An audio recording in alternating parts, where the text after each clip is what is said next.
So, tanpa melengahkan masa, saya ingin menjemput ahli panel yang terakhir pada hari ini, satu-satunya dari Selangor.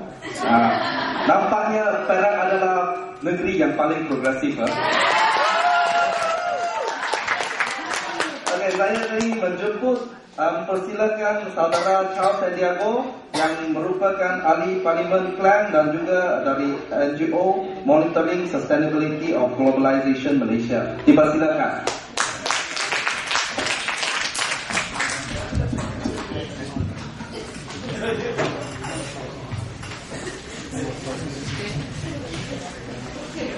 Chairperson, fellow speakers, and friends.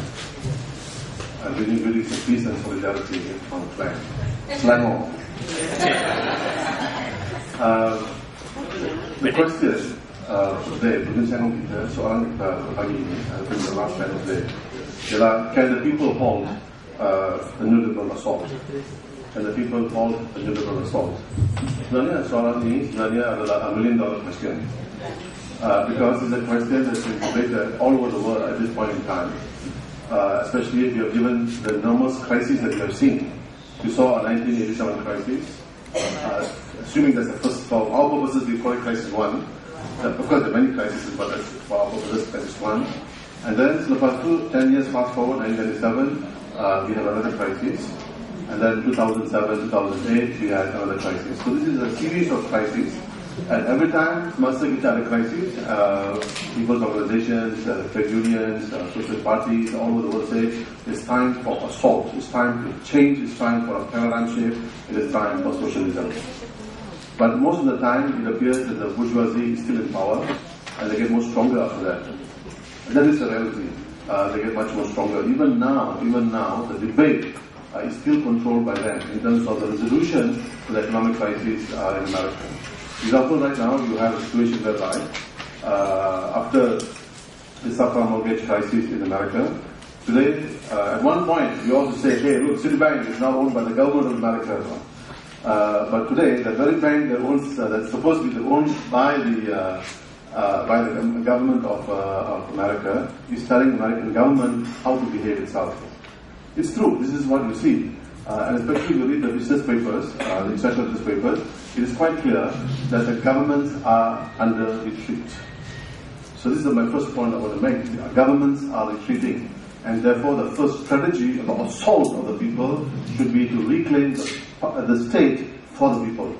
This is the first thing that we have to do, to reclaim the state for the people. This is most important in my mind, because the government and the state are also increasingly behaving like private corporations. Now, talking about private corporations, I want to specifically talk about the free trade agreements. The free trade agreements that our governments are busy signing. And this far, I think there are about 3,000, at least European free trade agreements all over the world. We had the WTO, and the WTO is now the back burner.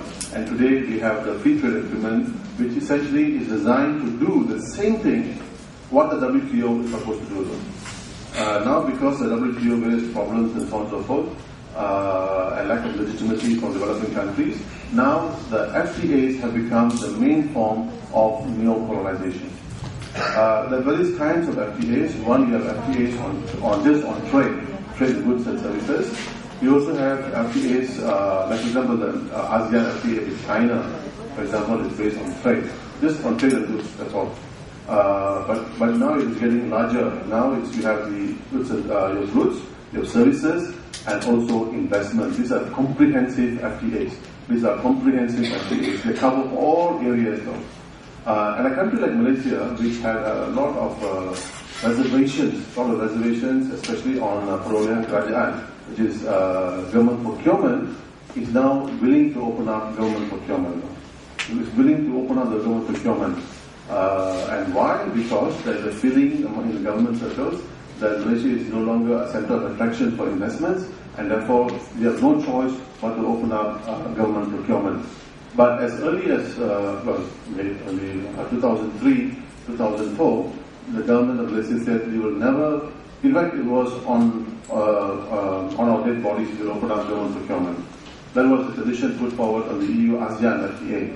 But today, even the questions I asked in Parliament, the response I had, it's quite clear the government is opening up. And recently, when we were in Brussels, and Chuka was in Brussels, when we had the open debate with the European Commission representative there, he said, the question that I posed him at the debate, he said, because the Malaysian government had signaled to the Europeans that they are willing to open up the government procurement, that now the government procurement is on the table. Government procurement is on the table. Now, this will strike at the heart of the new economic policy. This will strike at the heart of the new economic policy, but it also means now that foreign companies can also now compete for market access in even our PBTs, our local councils. It doesn't have to be just on the big contracts to build the 100-story building that the government is talking about, but also for the PBTs contracts. So therefore, what then happens to our small and medium industries? This is the question that we have to ask. And also, what happens to government affirmative policies? But this, the issue of Singapore policies, which government procurement is one part of it, and also competition policy, was already not discussed at the WTO. But in the FTAs, it is now coming back in. It is coming back into the FTAs. So now you have competition policy, you have trade facilitation, termasuk dengan perolehan kerajaan, akan dibincangkan menerusi perjanjian bebas di antara mana-mana negara. Tapi sekarang negara Malaysia memang sanggup agree to open up the free trade agreement, government procurement with the European Union, which actually means that they will open up for all other countries. Because once you open up for one country, you will generally open up for America and so on and so forth. Again, Malaysia has already signed on to the FTA that is being promoted by America, the Trans-Pacific FTA, which is bigger than the EU FTA. But I think the most pressing issue in Malaysia right now, besides removing the 100-story building, 100-story Warisan Merdeka, this is a priority that we should ensure that it doesn't go up, is to ensure that the free trade agreements are not signed. This is important, I think, for us now. It impacts on the rights of workers, it impacts on the quality of our farmers, quality of our lives, and standard of living of our government outcomes. And most importantly, the bilateral agreements, especially on investments. On investments actually allows for governments to be brought to the international court.